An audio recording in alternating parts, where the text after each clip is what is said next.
आखिर इंतजार खत्म हुआ और reserve bank of India monetary policy की मीटिंग के लिए गए फैसले को सबके सामने पेश कर दिया है। ये फैसला बैंकिंग सेक्टर, आम जनता और शेयर मार्केट तीनों पर असर करने वाला है और इससे होने वाले फर्क को भी आसानी से देखा जा सकता है। तो चलिए इस वीडियो में आपको डिटेल में बताते हैं कि आरबीआई के इस फैसले से क्या कुछ बदलने वाला है।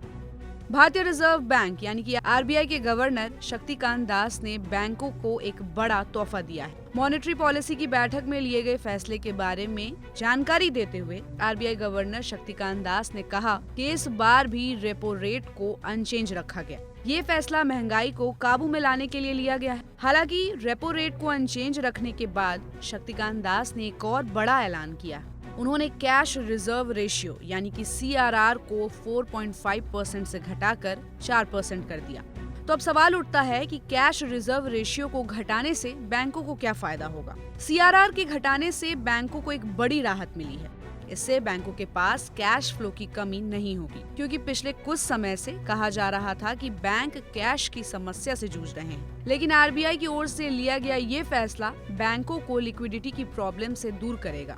इससे पहले अक्टूबर 2022 में CRR में बदलाव किया गया था, यानी करीब 24 महीने के बाद ये बदलाव हुआ है और अब CRR में बदलाव से सिस्टम में 1,16,000 करोड़ रुपए एक्स्ट्रा आएगा। वहीं इन्फ्लेशन के आउटलुक को लेकर गवर्नर दास ने कहा कि फाइनेंशियल ईयर 2025 के लिए महंगाई के एस्टिमेट को 4.5% से बढ़ाकर 4.8% कर दिया गया है। अगले थर्ड क्वार्टर के लिए भी महंगाई के एस्टिमेट को बढ़ाया गया है। थर्ड क्वार्टर के लिए रिटेल इन्फ्लेशन का एस्टिमेट 4.5% से बढ़ाकर 4.8% कर दिया गया है और क्वार्टर 4 के लिए इसे 4.2% से बढ़ाकर 4.50% कर दिया गया है। फाइनेंशियल ईयर 26 की बात करें तो क्वार्टर 1 यानी अप्रैल जून क्वार्टर के लिए महंगाई का एस्टिमेट 4.3% से बढ़ाकर 4.60% किया गया।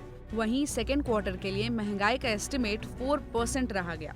गवर्नर दास ने कहा कि जियोपॉलिटिकल सिचुएशन के कारण इन्फ्लेशन पर प्रेशर है। अब अगर बात करें कि एमपीसी की इस मीटिंग से शेयर बाजार पर क्या असर पड़ा, तो आज कैनरा बैंक और बैंक ऑफ बड़ौदा के शेयरों में 2% से ज्यादा की तेजी दर्ज की गई।